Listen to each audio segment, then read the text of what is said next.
علیکم ویورز، آج کا پہلا سوال ہے جاوید احمد ہیں گرین ٹاؤن لاہور سے۔ وہ کہتے ہیں جی کالم نگار مظہر عباس اپنے ایک تجزیے میں لکھتے ہیں کہ عمران خان نہ صرف 5 سال پورے کریں گے بلکہ آئندہ الیکشن میں پی ٹی آئی 2018 سے بھی زیادہ نشستیں حاصل کرے گی۔ اس تبصرے اور موجودہ سیاسی حالات پر آپ کی کیا رائے ہے؟ جاوید صاحب، پہلی بات تو یہ ہے کہ میں پہلے بھی آپ کو یا ڈفرینٹ چینلز پہ میں یہ بات کر چکا ہوں کہ پاکستان کے پاس اور کوئی چوائس نہیں ہے، اور جن ڈاکوؤں نے یا جو بھی لوگ، میں کیا کہوں ان کے بارے میں، انہوں نے اس ملک کو اگر آپ ایک جسم سمجھیں، اس میں مسام ہیں، جتنے مسام ہیں پاکستان کے جسم میں، ان سب میں انہوں نے سٹین لیس سٹیل کے اسٹرا لگا کے یہ اس ملک کا خون چوس رہے تھے۔ اب یہ ریکوری ممکن نہیں ہے کہ آپ نے برس اشرہ ہوتا ہے 10 سال کا، ایک ملک کو لوٹا ہو اور پھر عوام کسی گھر کو بھی اس طرح لوٹا ہو، فلیس کیا ہو، اور گھر کے مکین سوچیں گے یار اب تو چونکہ سربراہ بدل گیا ہے تو کچھ ہو جائے۔ تو سربراہ دیانتدار ہو سکتا ہے، محنتی ہو سکتا ہے، کمیٹڈ ہو سکتا ہے، وہ جادوگر تو نہیں ہوتا۔ سو میرا کنسیڈرڈ اوپینین ہے کہ اگر رب العالمین کو پاکستان اور پاکستان کے عوام پہ رحم آ گیا ہے تو اس کا صرف ایک وہ لوگوں کے شعور میں اضافہ کرے گا۔ دیکھیں، خدائے وحدہ لا شریک کی قسم ہوئے، میرا کبھی کسی کے ساتھ کوئی لینا دینا نہ تھا نہ ہے، یہ مجھے زندہ نہ رہنے دیتے، یہ نام و نشان بھی نہیں تھا پی ٹی آئی کا، جب میں ان دونوں کو بہت تیز زبان میں، بہت زہریلی زبان میں کرٹیسائز کرتا تھا۔ ہر ریکارڈ پہ ہے، میری کتابیں پرانے 26 سال کے کالموں پہ مشتمل۔ تو اگر میں نے زندگی میں کوئی اس طرح کی کھچ مارنی ہوتی، جھک مارنی ہوتی، تو مجھے پتا تھا کہ دور دور تک ان کی تبدیلی کا کوئی امکان نہیں ہے۔ تب تو پی ٹی آئی بنی بھی نہیں تھی، میرا عمران سے کوئی تعلق واسطہ تعارف نہیں تھا، چونکہ کرکٹ مجھے ویسے پسند نہیں، تو میں کیوں آپ کے ساتھ جھوٹ بولوں گا؟ آج سے 30 سال بعد نہیں بولا، اب جب قبر کنارے پہنچ کے میں نے جھوٹ بولنا ہے، میں وہ خدا کا خوف،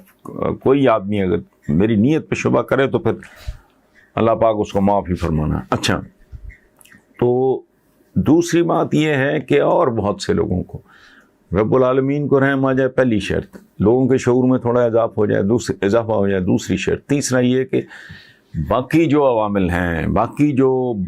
بااثر قوتیں ہیں، ان کو پتہ چل جائے گا یار رائٹ ڈائریکشن میں۔ اور میں گھر بیٹھے یہاں بیسمنٹ میں گوشہ نشین آدمی، میں جانتا ہوں کہ چیزیں رائٹ ڈائریکشن میں جا رہی ہیں اور کمال جا رہی ہیں۔ ایک اجڑی ہوئی گاڑی جس کا ہر شے چرا کے یہ وارداتی لے گئے تھے، کوئی شے انہوں نے چھوڑی نہیں تھی، اب اس کو بریکیں بھی لگ گئی ہیں، اب اس کو سٹیئرنگ بھی مل گیا ہے، اب اس کا ایکسلریٹر بھی ٹھیک ہو گیا، اب اس کا انجن بھی ٹھیک کام کر رہا ہے، اس میں فیول بھی ڈالا جا رہا ہے، ٹھیک ہو جائے گا انشاءاللہ۔ اور میں مظہر صاحب، اور میں تعارف کرا دوں، مظہر صاحب بہت سینئر، بہت میچور، بہت متوازن اور تجربہ کار اور دیانتدار، سب سے بڑی بات یہ ہے، وہ بھی بس ہم آپ سمجھ لیں کہ سول میٹس ہیں جن کی نیتوں میں کبھی کھوٹ نہیں ہوتا، اور وہ ڈنڈی ونڈی مارنے والے نہیں ہیں مظہر عباس صاحب۔ راجہ حسین احمد صاحب بہت مہذب آدمی ہیں، یہ طوفان بدتمیزی نہیں ہے، یہ صرف یوم آزادی کے نام پہ نہیں ہوتا، پورا سال ہوتا ہے، یہ 72-73 سالوں سے ہو رہا ہے، اور یہ ایک بہت بڑا دھوکہ ہے، فریب ہے، سراب ہے۔ آزادی 14 اور 15 اگست کی درمیانی شب ملی،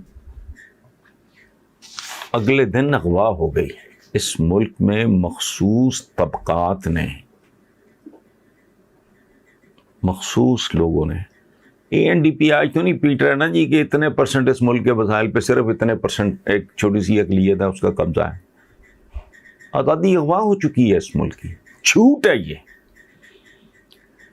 مطلب میں تھوڑا آپ کو پڑھ دیتا ہوں، میرا آج کا کالم ہے پلیز روزنامہ جنگ میں، آج 14 اگست ہے جب میں یہ بات کر رہا ہوں۔ روزنامہ جنگ کے کور ان سائڈ پہ ہے یا نیٹ ویٹ پہ ہو، اس کا مجھے سمجھ نہیں ہے، لیکن اگر ملتا ہو وہاں دیکھ لیں. اس کا نام ہے جشن آزادی یا جنگ آزادی. یہ فراڈ ہے، اور اس کا انتصاب میں نے کیا جھوٹ بولنے والوں کے نام، کم تولنے والوں کے نام، ملاوٹ کرنے والوں کے نام، جعلی دوائیں بنانے والوں کے نام، کمیشن کک بیک رشوت کھانے والوں کے نام، گھوس اسکولوں، گھوس ملازمین، گھوس پولنگ سٹیشنوں کے نام، برباد ریلوے، برباد سٹیل مل، برباد پی آئی اے کے نام، معزز قبضہ گروپوں کے نام، کتوں اور گدوں کا مٹن بنانے والوں کے نام،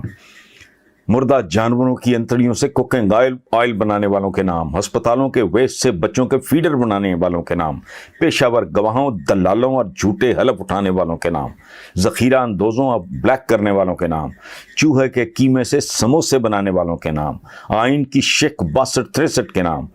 ضمیر فروش قلم کاروں اور فتویٰ فروش ملاؤں کے نام، جعلی کلیموں، جعلی ذاتوں، جعلی ڈگریوں کے نام، نیلام شدہ امتحانی مراکز کے نام، اسکولوں سے باہر دھکے کھاتے ہوئے کروڑوں پاکستانی بچوں کے نام، بے روزگاری بیکاری کے نام، اپنوں کے ہاتھوں غیر محفوظ معصوم بچوں اور بچیوں کے نام، گھروں کی دہلیز پہ ملتے فوری انصاف کے نام، معزز چوروں، ڈاکوؤں، بہروپیوں، جیب پتروں، ٹھگوں، راہزنوں، لٹیروں، نقب زنوں اور ڈبل چھاؤں کے نام. قارئین، اس کے بعد ایک اور پرانے میرے کالم کا ہے، وہ سن لیں آپ. یوم آزادی کیا آزادی ہے؟ بے روزگار اور بھوک سے تنگ آ کر خودکشی کرنے کی آزادی، فٹ پاتھوں پارکوں میں سونے کی آزادی، انصاف کی جگہ تاریخ، عدالت سے تاریخ ملتی ہے، تاریخ لینے کی آزادی، کم سن بچوں کے لیے چائلڈ لیبر کی آزادی، جہیز کے انتظار میں بیٹیوں کے بوڑھا ہونے کی آزادی، عوامی نمائندوں کے لیے قرضوں، پلاٹوں، بیرون ملک علاجوں کی آزادی،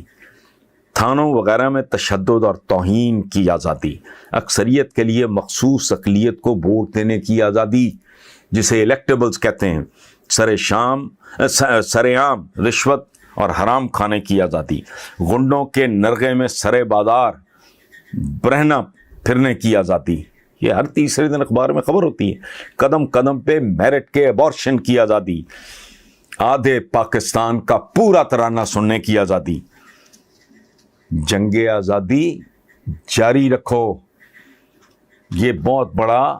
فریب ہے